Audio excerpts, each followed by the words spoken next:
Okay mga Lods, welcome back to another content. Ngayon for this video, pag-uusapan po natin yung post ni Sir Jack at saka yung pending warrant of arrest ni Bato de la Rosa sa ICC. Para lang po sa kaalaman ng marami, lumabas na po kasi yung warrant of arrest ni Bato de la Rosa sa ICC. So ano po ang ibig sabihin niyan mga Lods, okay?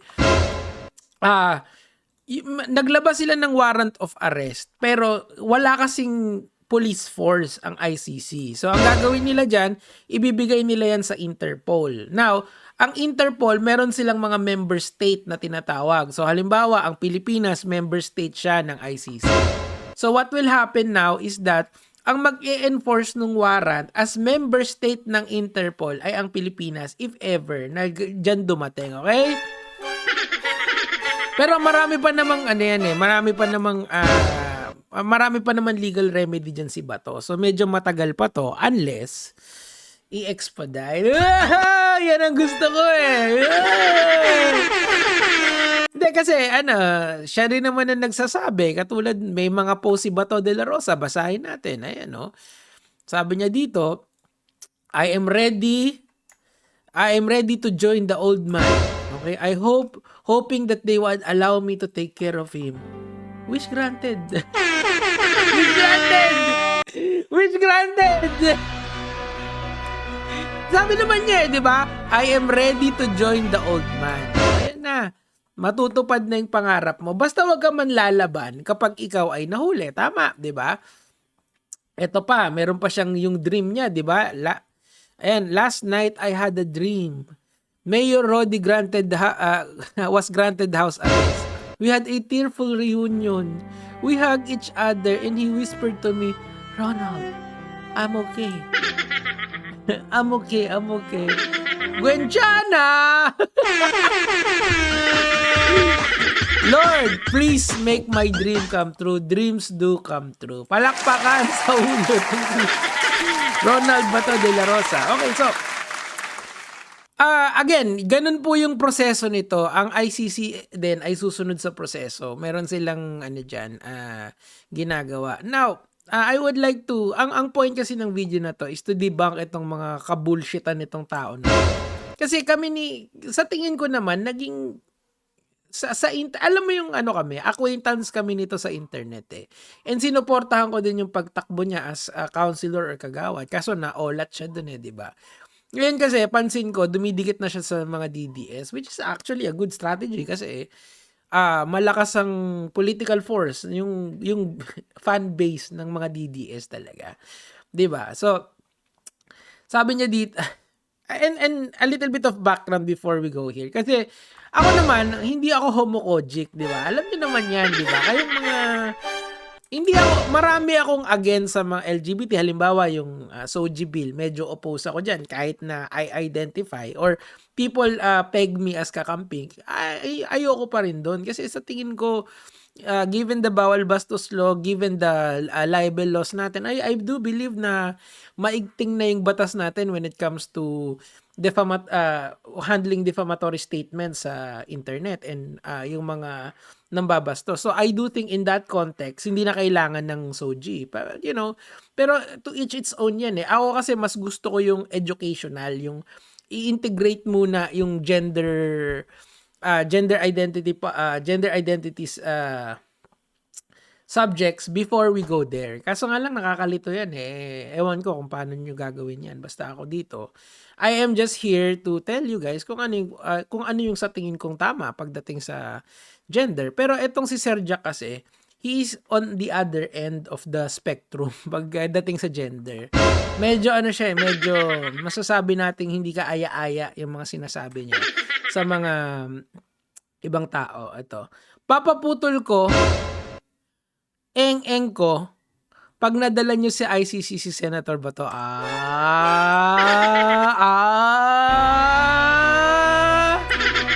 Is that a dare? Tandaan mo, si Laila de Lima. Naalala niyo si Laila de Lima.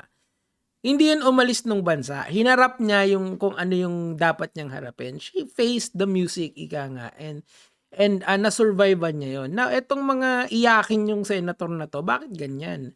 Kung kayo na yung nasa end ng chopping board, hindi kasi parating Pasko, Sir Jack. Minsan, ikaw yung binabanata, ikaw yung bumabanat, ngayon naman sila na yung binabanatan. Kasi meron naman silang ginawang mali eh.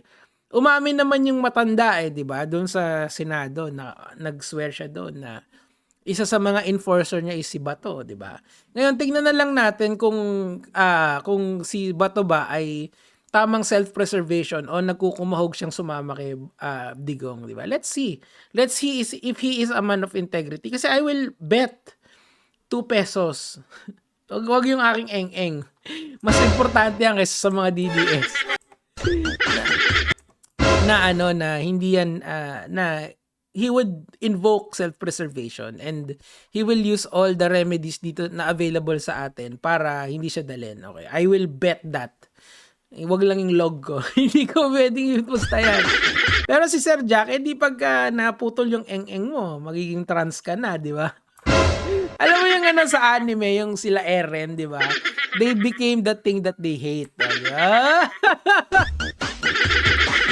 Okay, malabo yan kahit persahin nyo pa dahil hindi membro ng ICC ang Pinas. Mali.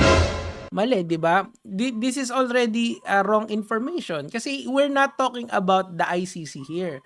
The ICC does not have a police force. They are a court, di ba? So they need a police force. So what they do is they give the warrant of arrest sa Interpol. And sa Interpol, member state tayo. Di ba? Kasasabi ko lang kanina. This is actually misinformation. Kasi yan, hindi mo ba, alam mo, Sir Jack, yung political vlogging, you need to paint the correct picture. Hindi yan parang comedy na nagpapatawa ka, ha, tapos na. Hindi ganun yan.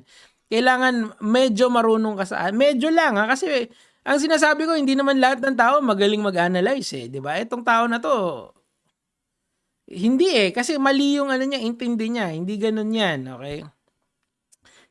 Okay, nagawa mo man 'yan kay Tatay Digong dahil sa pwersa ninyo, okay? Hindi niyo dinaan sa tamang proseso. This time hindi niyo na magagawa 'yan. Wait. Hindi dinaan sa tamang proseso. Ano ba yung tamang proseso, 'di ba? Kasi you are invoking due process eh, 'di ba? Kasi ganyan yung yung ICC member state kasi tayo ng Interpol sa ayaw at sa gusto mo. Okay? 'Di ba nga si Alice Guo pinahuli natin. So pag inisnab natin yung mga aresto ng Interpol, baka in the future tayo naman na mag-suffer, 'di ba? So that's why nagko-comply tayo. Tropa natin ang Interpol. Ang ICC wala na tayo. Now, eto ang ngayon, I would just like to point out the hypocrisy. Tandaan mo, yung war on drugs na yan, kaya siya nandun sa ICC because hindi siya sumunod sa tamang proseso, di ba? Ano ang sinasabi ng ating constitution, di ba? Napakasimple lang. The government should protect its people, number 1. Number 2 is you are afforded due process before life, liberty, and property is taken away from you. Yung mga tao bang napatay sa EJK at saka sa war on drugs na yan, were they given due process? Ang sagot dyan, hindi. Kaya nga nandun yung matanda sa ICC eh, di ba? And si Bato, according to the analysis or the ruling ng ICC is, isa siya sa mga most guilty. Kung merong architect, si Duterte, meron naman ding foreman. Ang foreman ay si Bato. Ganun yon. Tandaan nyo, PNP chief yan for a period of time. I believe 3 taon siyang PNP chief bago siya umakyat sa Senado. Ang point dito is that meron talagang ginagawang hindi kaaya-aya itong si Bato. Noon, nung panahon ni Duterte. Even Duterte said that, ha? Hindi na si Bato ay kanyang death squad doon sa Senado. Di ba? Sinabi niya yon. Oh, shoutouts kay Risa Ontiveros kasi yun yung lumabas sa cross-examination niya. Oh. 'Di ba? So, do not invoke due process kung hindi mo kayang ibigay dun sa kapwa mo. Okay, ngayon, bibigyan kayo ng due process. Ito na yung prosesong hinahanap nyo. Galing sa ICC, the courts here, mahirap i-try ang si Bato. Baka abutin ng taon yan, papatulugin lang yung kaso. Pero dito, gising na gising. Oh! I like it! I love it! O paano, Sir Jack, eto. Nakaisa kayo, gusto pa dumalawa, abuso na yan. Taong bayan na ang kikilos para pigilan. Hindi, kayo lang! Kayo lang! Huwag niyo idamay dyan! Kayo lang! Kinidnap nyo, eto na yung propaganda. Kinidnap nyo yung isa, gusto pa dumalawa. Aba, abuso na yan, tropa. Teka lang, paano mo nasabing kidnap? Kasi ang kidnap, may ransom dapat. Ang kidnap, hindi mo pwedeng kausapin at any time. Tandaan mo, pwede mong kausapin si Digong at any time. Okay?